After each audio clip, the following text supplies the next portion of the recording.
Hello friends, welcome to in my YouTube channel. Today we will study about class 10 science subject CG board chapter 3rd heat and temperature the lecture 3rd and today's topic that scales of temperature. Hello दोस्तों, आप सभी का मेरे YouTube channel में स्वागत है। आज हम पढ़ेंगे अध्याय 3 ऊष्मा और ताप हीट एंड टेम्परेचर का lecture 3rd and today's topic that scales of temperature अर्थात तापमान के पैमाने। ओके, तो इस टॉपिक में हम लोग जानेंगे कि तापमान को मेजर करने मेजरमेंट करने के लिए कौन कौन से तापमान के पैमाने उपयोग में लिए जाते हैं। ओके, तो बिना देर किए चलिए इस टॉपिक में आगे बढ़ते हैं। ओके, स्केल्स ऑफ टेम्परेचर तापमान के पैमाने। There are three popular scales for measuring temperature are Fahrenheit, Celsius and Kelvin. तापमान मापने के तीन प्रमुख पैमाने हैं, वह कौन कौन से है? वह फ़ारेनहाइट, सेल्सियस एवं केल्विन। ओके, तो जैसे कि यहाँ पर हम लोग चित्र 3 में देख सकते हैं, figure 3 Celsius, kelvin and Fahrenheit इसके साथ चित्र 3 सेल्सियस, केल्विन एवं फ़ारेनहाइट के पैमाने। ओके, तो चलिए इसके बारे में समझते हैं। जैसे कि यहाँ पर हम लोग देख सकते हैं फ़ारेनहाइट, सेल्सियस एवं केल्विन। ओके, तो चलिए समझने का प्रयास करते हैं कि what is Fahrenheit, what is Celsius and what is kelvin, अर्थात फ़ारेनहाइट, सेल्सियस एवं केल्विन क्या है। Okay, Fahrenheit. ओके, तो चलिए फ़ारेनहाइट के बारे में समझने का प्रयास करते हैं। तो फ़ारेनहाइट पैमाने की जो निम्नतम बिंदु अर्थात जो इसका फ्रीजिंग पॉइंट होता है वह 32 डिग्री फ़ारेनहाइट एवं इसका जो बॉइलिंग पॉइंट होता है वह 212 डिग्री फ़ारेनहाइट होता है। ओके, अर्थात जो फ़ारेनहाइट का जो हिम बिंदु होता है अर्थात जो इसका निम्नतम बिंदु होता है वह 32 डिग्री फ़ारेनहाइट एवं इसका जो भाव बिंदु होता है जो इसका उच्चतम बिंदु होता है वह 212 डिग्री फ़ारेनहाइट होता है। ओके, फ़ारेनहाइट पैमाने को 180 समान भागों में विभाजित किया जाता है जिसका प्रत्येक भाग 1 डिग्री फ़ारेनहाइट मान को प्रदर्शित करता है।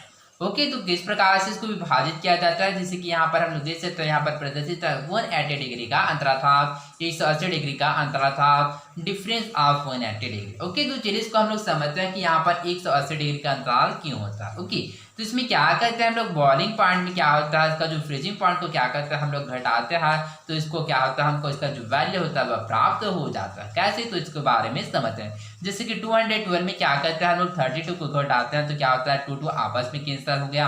ओके, तो चलिए इसको सिस्टमेटिक तरीके से सॉल्व करते हैं। जैसे कि यहाँ पर होता है 212 से क्या करते हैं 32 को क्या करते हैं हम लोग घटाते हैं। ओके, तो दो आपस में कैंसिल होकर बच्चे क्या 0, यहाँ पर 1 से 3 जाएगा क्या नहीं, तो इस स्थिति में क्या करते हैं 2 में से 1 लेते हैं तो 2 में से 1 गया तो 1 बचा और ये हो गया 11। 11 से 3 जाएगा तो कितना बचता है 2 होता है 8 और यहाँ पर से पहले 1 प्रेजेंट है। तो आप इस प्रकार से हम लोग कह सकते हैं कि यहाँ पर 180 डिग्री का अंतराल होता है। ओके, अब चलिए समझते हैं कि इसमें क्या करते हैं कि इस पैमाने को 180 समान भागों में विभाजित किया जाता है जिसका प्रत्येक भाग 1 डिग्री फ़ारेनहाइट मान को प्रदर्शित करता है। तो चलिए इसको एक सामान्य एक्टिविटी के द्वारा समझने का प्रयास करते हैं। ओके, तो चलिए मान लेते हैं मेरे पास कितने हैं 10 पेन है। जैसे कि यहाँ पर हम लोग ऑब्जर्व कर सकते हैं 1 2 3 4 5 6 7 8 9 और 10। ओके, तो अभी सभी 10 पेन को क्या करना है, मेरे को 10 स्टूडेंट को क्या है बराबर भागों में बांटना है अर्थात प्रत्येक स्टूडेंट को क्या है केवल 1 पेन मिलना चाहिए। ओके, तो मेरे पास कितना है 10 पेन है। जैसे कि यहाँ पर आप लोग देख सकते हैं 10 स्टूडेंट है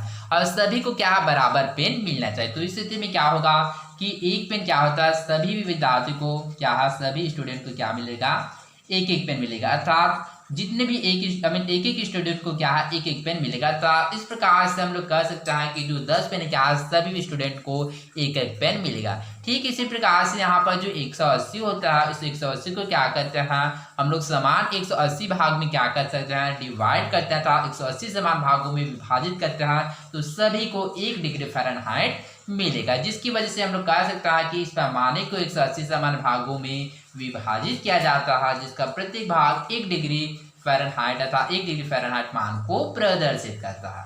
ओके, तो आई होप आप लोगों को समझा होगा। Okay, Celsius. ओके, तो जिसको सेंटीग्रेड के नाम से भी जाना जाता है। ओके, तो इसमें आप लोग कंफ्यूज मत होइएगा।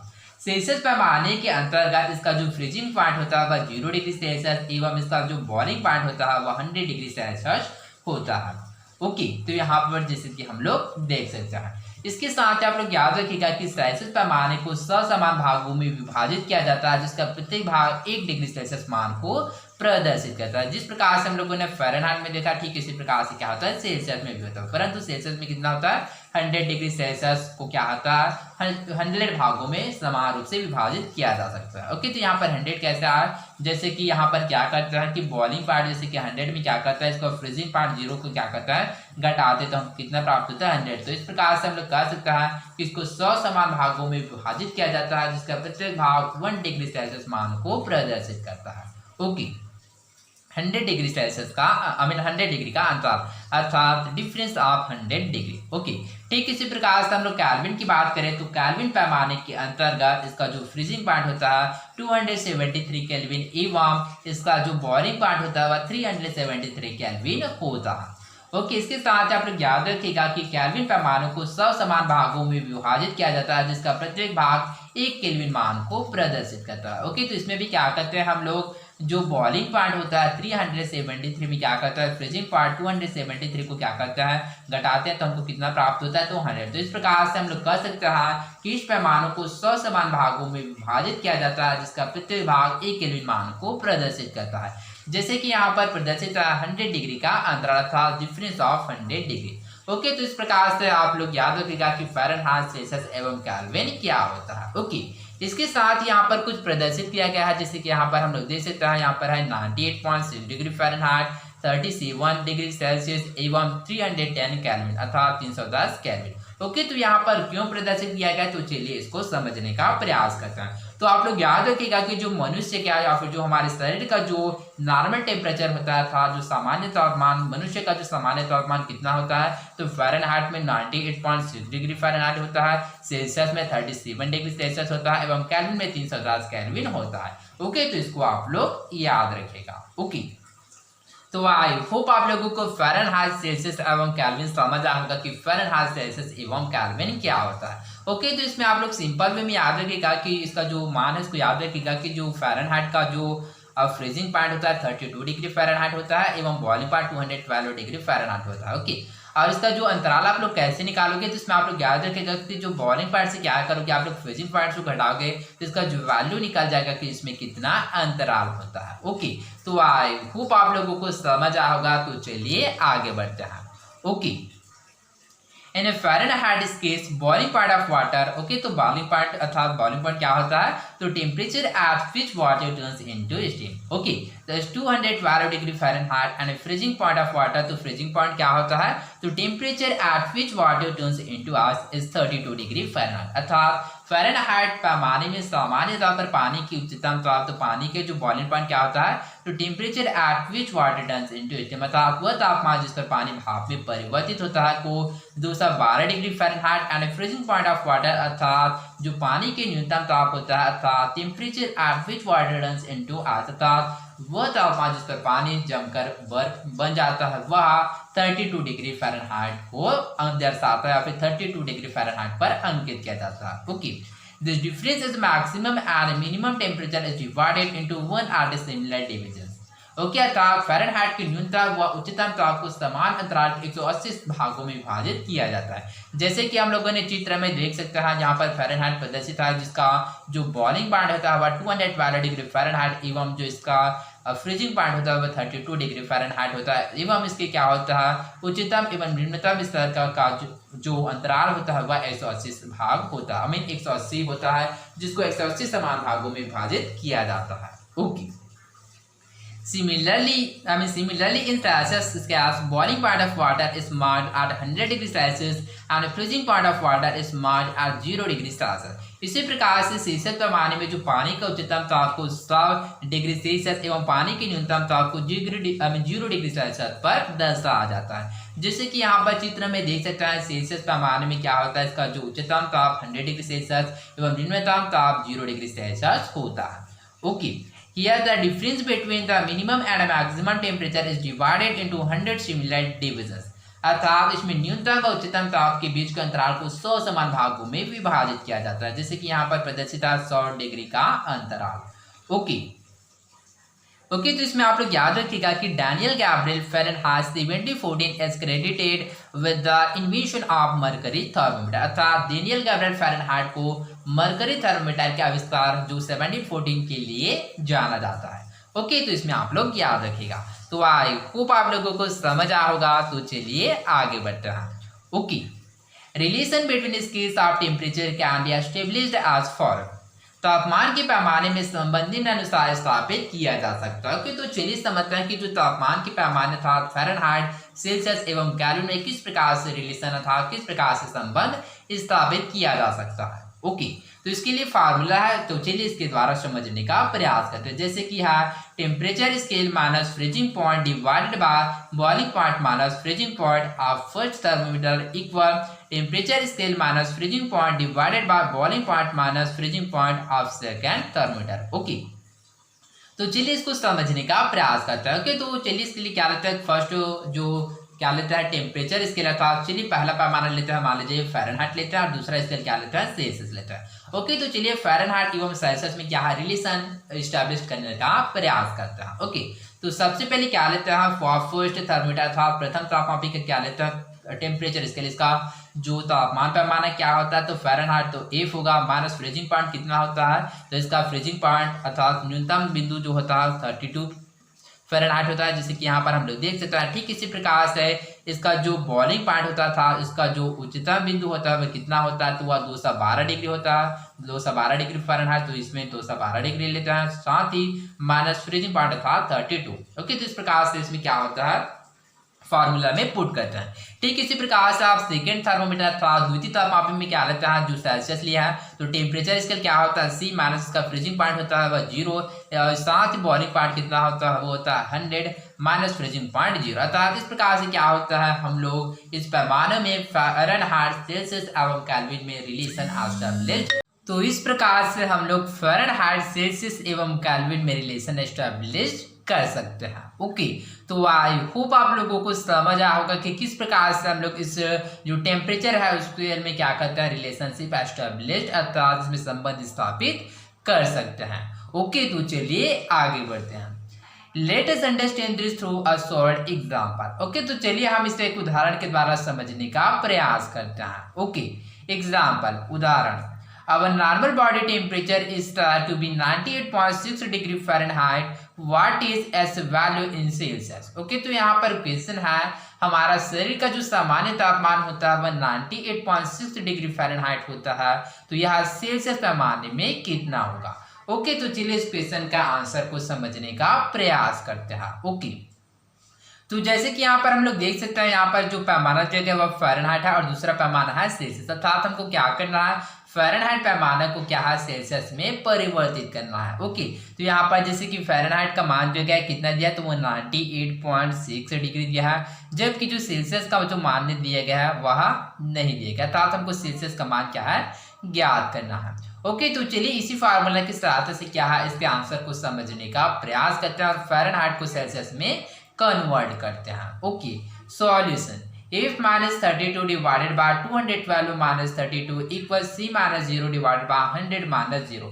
ओके, तो ये कैसे आया, तो चलिए इसको समझने का प्रयास करते हैं। ओके, तो जैसे कि हम लोगों को फार्मूला पता है, temperature scale minus freezing point divided by boiling point minus freezing point, अर्थात टेम्परेचर स्केल कौन सा है, तो फ़ारेनहाइट माइनस फ़ारेनहाइट का जो फ्रीजिंग पॉइंट 32 होता है, divided by boiling point 212 minus freezing point 32 equal जो सेकेंड टेम्परेचर है, हमें जो सेकेंड थर्मोमीटर है उसका क्या होता है, टेम्परेचर स्केल क्या है, सेल्सियस है, तो सेल्सियस का जो टेम्परेचर स्केल C होता है, तो minus freezing point 0 divided by boiling point 100 minus freezing point 0। अर्थात आई होप आप लोगों को समझ आया होगा कि किस प्रकार से इक्वेशन को हम लोगों ने लिखा है। ओके, तो चलिए आगे बढ़ते हैं। आज से हम लोग इस इक्वेशन को सॉल्व करते हैं, तो हमको F minus 32 divide by 180 equal C divide by 100 प्राप्त होता है। अभी कैसे आया, तो चलिए इसके बारे में हम लोग समझते हैं। चूंकि 212 में क्या करते हैं, 32 को माइनस करते हैं, तो क्या होता है, हमको 180 प्राप्त होता है। ओके, तो इस प्रकार से हम यहाँ पर 180 प्रदर्शित है, यहाँ पर C डिवाइडेड बाय 100 को लिखा गया, चूंकि C में क्या करते हैं, 0 को बढ़ाते हैं तो C प्राप्त होता है, ठीक इसी प्रकार 100 में 0 को घटाते हैं तो हमको 100 प्राप्त होता है। तो आई होप आप लोगों को ये इक्वेशन समझ आ होगा। ओके, उसके पश्चात e minus 32 divided by 9 equal c divided by 5 आता है। अभी कैसे आया तो चलिए इसको समझने का प्रयास करते हैं। ओके, तो जैसे कि यहाँ पर हम लोग देख सकते हैं e minus 32 divided by 130 equal c divided by 100। चूंकि यहाँ पर 100 क्या है तो 100 यहाँ पर डिवाइड में है, यहाँ इसको ट्रांसफर करेंगे तो ये क्या चले जाएगा, तो यह मल्टीप्लाई में चले जाएगा, अर्थात गुणा में चले जाएगा। तो ये हो जाएगा 100 multiply e minus 32 divided by 180 equal c। Okay, तो यहाँ पर हम लोग देख सकते हैं 0 0 आपस में कैंसिल हो गया और 2 पंचे 10, 2 पंचे 10 एवं 2 नियम 18। तो इस प्रकार से हमको इक्वेशन प्राप्त होता है 5/9 e माइनस 32 इक्वल c, अर्थात c का वैल्यू क्या प्राप्त हुआ, 5/9 कोष्टक में e माइनस 32। ओके, तो डायरेक्ट आप लोग यहाँ से यहाँ तक भी लिख सकते हैं। क्योंकि यहाँ पर क्या प्रदर्शित है, जैसे कि हम लोग देख सकते हैं 8 minus 32 divided by 9 equal c divided by 5। चूंकि यहाँ पर क्या है 0 0 आपस में कैंसिल और 2 नियम 18 और 2 पंचे 10 यहाँ पर डायरेक्टली कैंसिल कर देगा। ओके, तो यह भी ठीक है या फिर यह भी ठीक है। ओके, तो दोनों में से कोई भी आप लोग लिख सकते हैं। तो इस प्रकार से हमको देख सकते हैं यहाँ पर जो 5 है क्या है डिवाइड में इसका ट्रांसफर करेंगे तो ये कहाँ जाता है, तो वह मल्टीप्लाई में चले जाता है। तो इस प्रकार से हम लोग लिख सकते हैं 5/9 e minus 32 equal c। Okay, तो आई होप आप लोगों को समझ आएगा। Therefore 98.6 डिग्री फ़ारेनहाइट इन सेल्सियस है। चूंकि यहाँ पर हमको क्या है जो फ़ारेनहाइट का जो वैल्यू दिया गया कितना है तो वह 98.6 डिग्री। ओके, तो हमको किसका वैल्यू ज्ञात करना है, तो हम लोग को सी का वैल्यू ज्ञात करना है। तो इसको हम लोग पोजीशन को चेंज करते हैं, जैसे कि यहाँ पर देख सकते हो सी इस बार इसको क्या करते हैं हम लोग इस पर लाता है, कोई तो कुछ नहीं किया है, जस्ट इसकी पोजीशन को चेंज किया। तो इस प्रकार से हम लोग लिख सकते हैं कि सी इक्वल 5/9 98.6 माइनस 32। अभी 98.6 कहाँ से आता है, तो यह एफ का वैल्यू है। ओके, तो C इक्वल क्या होता है 5/9 66.6। ओके, तो 98.6 में 32 को घटाते तो हमको 66.6 प्राप्त होता है। तो फाइनली हमको C का वैल्यू प्राप्त होता है C इक्वल 37 डिग्री। अब ये 37 डिग्री कैसे आया, तो चलिए इसको समझने का प्रयास करते हैं। ओके, तो इसके लिए दो मेथड है। ओके, तो सबसे पहले हम लोग क्या करते हैं 66.6 को क्या करते हैं 5 के साथ गुणा करके 9 से डिवाइड करते हैं तो हमको 37 डिग्री प्राप्त होता है। और दूसरा केस में इस प्रकार से हम लोग कर सकते हैं कि जो 9 को क्या करते हैं हम लोग 66.6 से क्या करते हैं डिवाइड करते हैं और जो बचता है उसको 5 के साथ मल्टीप्लाई करते हैं। इस प्रकार से हमको क्या 37 डिग्री प्राप्त हो जाता है। कैसे, तो चलिए इसको समझने का प्रयास करते हैं। तो चलिए सबसे पहले 5 का मल्टीप्लाई 66.6 के साथ करते हैं। तो 5 मल्टीप्लाई 66.6। ओके, तो हम लोग जानते हैं कि 6 पंचे कितना होता है 30। ओके, तो 30 लिखेंगे, उसके बाद एक जीरो लगाते हैं तो 6 पंचे 30 होता है। ठीक इसी प्रकार से अब 2 जीरो लगाएंगे तो ठीक इसी प्रकार से होता है 6 पंचे 30। ओके, तो इस प्रकार से हमको वैल्यू प्राप्त हुआ। तो चलिए इसका वैल्यू को पुट करते हैं 0 का 0 3 का 3 3 का 3 3 का 3, अर्थात इस प्रकार से हमको वैल्यू कितना प्राप्त हुआ 3 3 3 एवं 0, अर्थात 3 3 3 एवं 0। चूंकि यहाँ पर हम लोग देख सकते हैं कि एक संख्या के पश्चात दशमलव है, ठीक इसी प्रकार से हम लोग दशमलव लगाते हैं तो हमको वैल्यू 333 प्राप्त होता है। ओके, तो चलिए अब 333 को क्या करते हैं 9 से डिवाइड करते हैं। 333 भागित क्या करते हैं 9। ओके, तो चलिए 9 के साथ भागित करते हैं। ओके, तो चलिए इसका 9 का पहाड़ा पढ़ते हैं। तो 9 एकम 9, 9 दिन 18, 9 3 27, 9 चौकी 36। ओके, तो 4 बार में क्या हो गया 33 से ज़्यादा हो रहा है, जिसकी वजह से हम लोग 3 ही बार लेते हैं। तो 9 एकम 9, 9 दिन 18, 9 तिया 27। ओके, तो चलिए 27 को लिखते हैं। ओके, तो 33 में 27 को डिवाइड करते हैं तो हमको कितना प्राप्त होता है, तो वो होगा ओके, तो ये 3 है तो ये बन जाएगा 13, ये बन जाएगा तो 2 2 आपस में कैंसिल हो गया, बचा 13 से 7 जाएगा तो कितना बचेगा, तो वो है 6 और यहाँ से बचा 3। ओके, तो इस प्रकार से हम लोग कह सकते हैं कि 9 7 63। ओके, तो इस प्रकार से हमको कितना 37 डिग्री प्राप्त हुआ। ओके, तो आई होप आप लोगों को समझ आएगा। ओके, तो चलिए अब दूसरा मेथड करते हैं कि हम लोग क्या करते हैं 9 से क्या करते हैं हम लोग 66.6 को डिवाइड करते हैं, उसके पश्चात जो वैल्यू प्राप्त होगा उसको 5 के साथ मल्टीप्लाई करेंगे। ओके, तो चलिए इसको समझने का प्रयास करते हैं। तो ये लिखते हैं 66.6। ओके, उसके क्या है 9 के साथ डिवाइड करते हैं। तो ओके, तो 9 कम 9, 9 दूनी 18, 9 3 27, 9 चौक 36, 9 5 35। ओके, तो इस प्रकार से हम लोग पहाड़ा पढ़ते हैं तो कितना आता है, तो 9 7 63। ओके, तो यहाँ पर 7 लिखते हैं तो ये हो जाएगा 63। ओके, तो 63 में क्या करते हैं घटाते हैं तो हमको कितना प्राप्त होता है, तो होता है 3 प्राप्त होता है, उसके पश्चात बचा 4। ओके, तो 9 का पहाड़ा और पढ़ते हैं तो होता है 9 कम 9, 9 दिन 18, 9 3 27, 9 चौक 36। ओके, तो इस प्रकार से हम कितना 36 कितने बार में आया, तो वह है 4 बार में। ओके, तो इस प्रकार से हम लोग कह सकते हैं हमको जो वैल्यू कितना प्राप्त हुआ 7 एवं 4। चूंकि यहाँ पर एक संख्या के पश्चात दशमलव है तो ठीक इसी प्रकार से एक संख्या के पश्चात दशमलव लगाते हैं तो ये हो जाएगा वैल्यू 7.4। ओके, अब चलिए हम लोग क्या करते हैं, जो 7.4 है उसको क्या है 5 के साथ मल्टीप्लाई करते हैं। ओके, तो चलिए कहाँ पर करेंगे, तो चलिए इसको क्या है चलिए इसको क्या है यहाँ पर हम लोग मल्टीप्लाई करते हैं। ओके, तो क्या करते हैं 7.4 को क्या करते हैं 5 के साथ मल्टीप्लाई करते हैं, तो 5 मल्टीप्लाई 7.4।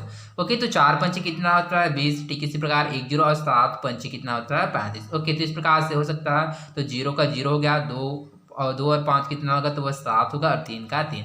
चूंकि एक संख्या के पश्चात दशमलव है तो एक संख्या के पश्चात दशमलव लगाते तो हमको 37 प्राप्त होता है। तो इस प्रकार से हम लोग कह सकते हैं कि जो सेल्सियस का मान कितना प्राप्त हुआ, तो हमको 37 डिग्री प्राप्त हुआ। तो आई होप आप लोगों को समझा होगा। Okay, 98.6 degree Fahrenheit equal 37 degree Celsius is the normal temperature of human body. Okay, तो इस प्रकार से आप लोग याद रखिएगा कि जो मनुष्य का जो सामान्य तापमान होता है वह फ़ारेनहाइट में 98.6 डिग्री फ़ारेनहाइट होता है एवं सेल्सियस में 37 डिग्री सेल्सियस होता है। इसी प्रकार से आप लोग याद रखिएगा कि जो केल्विन में क्या होता है, जो मनुष्य का जो सामान्य तापमान होता है वह 310 केल्विन होता है। ओके, तो आपके लिए क्वेश्चन है, okay, convert 37 degrees Celsius to Kelvin. Okay, so what is the question? So question here is that convert 37 degrees Celsius to Kelvin, अर्थात 37 डिग्री सेल्सियस को केल्विन में परिवर्तित कीजिए। ओके, तो जैसे कि हम लोग जानते हैं कि जो 37 डिग्री सेल्सियस का जो केल्विन मान कितना होता है वो होता है 310 केल्विन। ओके, तो परंतु आप लोग क्या है इसको डायरेक्ट मत लिखिएगा। ओके, तो सब आप लोग क्या है इस फार्मूला के जरिए सिस्टमेटिक तरह से सॉल्व कीजिएगा और जो आंसर आएगा उसको आप लोग कमेंट बॉक्स में बताएगा। ओके, तो इसके पश्चात हम लोग इस क्वेश्चन का आंसर को क्या है अगले लेक्चर में समझेंगे। ओके, तो आई होप आप लोगों को समझ आ होगा। तो चलिए आगे बढ़ते हैं।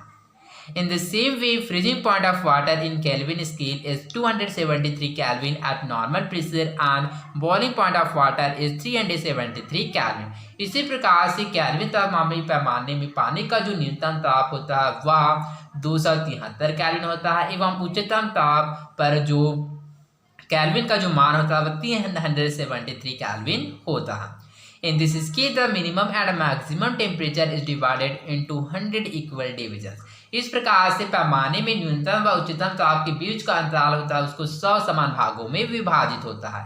ओके, तो आई होप आप लोगों को समझ आ होगा। तो चलिए आगे बढ़ते हैं। Okay, example. ओके, तो यहाँ पर चलिए उदाहरण है, तो चलिए इस उदाहरण को समझने का प्रयास करते हैं। If the temperature of a room is 0 degree Kelvin, what is as temperature in Celsius scale. Okay, so question here is that if the temperature of a room is 0 degree Kelvin, what is as the temperature in Celsius scale। अर्थात यदि किसी कमरे का जो तापमान है वह 0 kelvin है तो सेल्सियस पैमाने में उसका तापमान कितना होगा। ओके, तो चलिए इस क्वेश्चन के आंसर को समझने का प्रयास करते हैं। ओके, तो जैसे कि यहाँ पर हम लोग देख सकते हैं, यहाँ पर जो स्केल था जो प्रदर्शित था, जो फर्स्ट स्केल है वह केल्विन है जिसका वैल्यू कितना दिया गया हमको 0 दिया गया और दूसरा स्केल दिया गया वह सेल्सियस जिसका वैल्यू हमको ज्ञात करना है। ओके, चूंकि हम लोगों को फार्मूला बताया कि जो प्रथम तापमापी का क्या होता है temperature scale minus freezing point divided by boiling point minus freezing point of first scale equal temperature scale minus freezing point divided by boiling point minus freezing point of second scale. Okay, तो चलिए इसी formula के द्वारा समझने का प्रयास करते हैं। ओके, तो प्रथम तापमापी का क्या लेते हैं तापमान पैमाना, तो तापमान पैमाना क्या है तो के है केल्विन का के होता है, तो माइनस फ्रीजिंग पॉइंट अर्थात निम्नतम बिंदु 273 डिवाइडेड बाय बॉइलिंग पॉइंट उच्चतम बिंदु 373 माइनस फ्रीजिंग पॉइंट अर्थात निम्नतम बिंदु 273। इसी प्रकार से सी के लिए दूसरा जो स्केल होता था द्वितीय तापमापी का वो होता है जो तापमान पैमाना सी माइनस निम्नतम बिंदु 0 डिवाइडेड बाय उच्चतम बिंदु 100 माइनस निम्नतम बिंदु 0। ओके, तो चलिए आगे बढ़ते हैं। तो यहाँ पर हम लोग क्या करते हैं की माइनस 273 डिवाइडेड बाय 100। ओके, तो यहाँ पर हम लोग 373 में 273 को क्या करते हैं घटाते हैं तो हमको 100 प्राप्त होता है equal C divided by 100। Okay, therefore K minus 273 equal C. Okay, तो यहाँ पर के माइनस 273 इक्वल सी क्यों आया तो इसको आप लोग याद रखिएगा। जैसे कि यहाँ पर हम लोग देख सकते हैं यहाँ पर जो 100 क्या है तो डिवाइड में। ओके, तो इसको ट्रांसफर करेंगे तो क्या चलेगा वो मल्टीप्लाई में चले जाएगा। ओके, तो इस प्रकार से हम लोग लिख सकते हैं 100 की minus 273 divided by 100 equal C. Okay, तो 100 आपस में कैंसिल हो गया, तो इस प्रकार से हमको प्राप्त हुआ कि -273 इक्वल सी। ओके, तो इसको डायरेक्ट से यहीं से कैंसिल कर दिया गया है। ओके, तो इस प्रकार से हम लोग लिख सकते हैं आर की इक्वल सी प्लस 273। ओके, तो यहाँ पर जो 273 क्या है, यहाँ पर माइनस साइन में। ओके, तो इसको ट्रांसफर करेंगे तो चले जाएगा पॉजिटिव साइन में, तो इस प्रकार से लिख सकते हैं कि इक्वल सी प्लस 273। ओके, तो आप लोग इसको नहीं लिखोगे फिर भी चलेगा। ओके, तो इस लाइन को आप लोग नहीं लिखोगे फिर भी चलेगा। तो इस प्रकार से हम लोग लिख सकते हैं सी इक्वल 0 -273। तो ये कैसा, जैसे कि यहाँ पर की -273 इक्वल सी है, उसको क्या है, इसको पोजीशन को चेंज किया है, तो डायरेक्ट सी इसको क्या करते हैं हम लोग इस पर लाते हैं, तो सी इक्वल होगा 0 -273। ओके, तो जो की का वैल्यू कितना दिया गया, हमको 0 दिया गया, तो 0 वैल्यू को पुट करते हैं तो हमको प्राप्त होता है 0 -273। तो इस प्रकार से हमको सी का वैल्यू प्राप्त हुआ -273। ओके, तो आई होप आप लोगों को इसका आंसर समझ आया होगा कि the temperature of a room is 0 degree kelvin, so it's the temperature in Celsius scales of -273 degree Celsius. I hope आप लोगों को समझ आया होगा। यदि किसी कमरे का जो तापमान है वह 0 केल्विन है, तो सेल्सियस पैमाने में उसका जो तापमान है वह -273 डिग्री सेल्सियस होगा। ओके, तो आई होप आप लोगों को समझ आया होगा। Okay, 0 Kelvin or -273 degrees Celsius is also called as absolute zero because temperature below this cannot be attained. Okay, तो इसमें आप लोग याद रखिएगा कि 0 केल्विन अर्थात जो -273 डिग्री सेल्सियस होता है उसको एब्सोल्यूट जीरो अर्थात परम शून्य तापमान कहा जाता है। क्यों, तो चलिए इसको समझते हैं। क्योंकि इसके नीचे का तापमान प्राप्त करना संभव नहीं है। This is the least temperature that we can possibly achieve. Okay, तो यह न्यूनतम ताप होता है। तो आई होप आप लोगों को टेम्परेचर स्केल अर्थात स्केल्स ऑफ टेम्परेचर तापमान के पैमाने के बारे में समझ आओगा कि फ़ारेनहाइट, सेल्सियस एवं केल्विन क्या होता है। इसके साथ हम लोगों ने जाना कि ये जो टेम्परेचर स्केल है इसमें रिलेशन किस प्रकार से एस्टेब्लिश कर सकते हैं। ओके, तो आई होप आप लोगों को समझ आया होगा। साथ ही आप लोग जो क्वेश्चन है उसका आंसर कमेंट बॉक्स में बताना भूलिए। क्वेश्चन का जो आंसर है उसको कमेंट बॉक्स में अवश्य बताएगा। ओके, तो क्वेश्चन क्या है, तो convert 37 degree Celsius to Kelvin अर्थात 37 डिग्री सेल्सियस को केल्विन में परिवर्तित कीजिए। ओके, और जो उसका जो मान आएगा उसको आप लोग कमेंट बॉक्स में जरूर बताएगा। तो आई होप आप लोगों को समझ आया होगा। तो आज के लिए बस इतना ही, मिलते हैं अगले वीडियो में। धन्यवाद।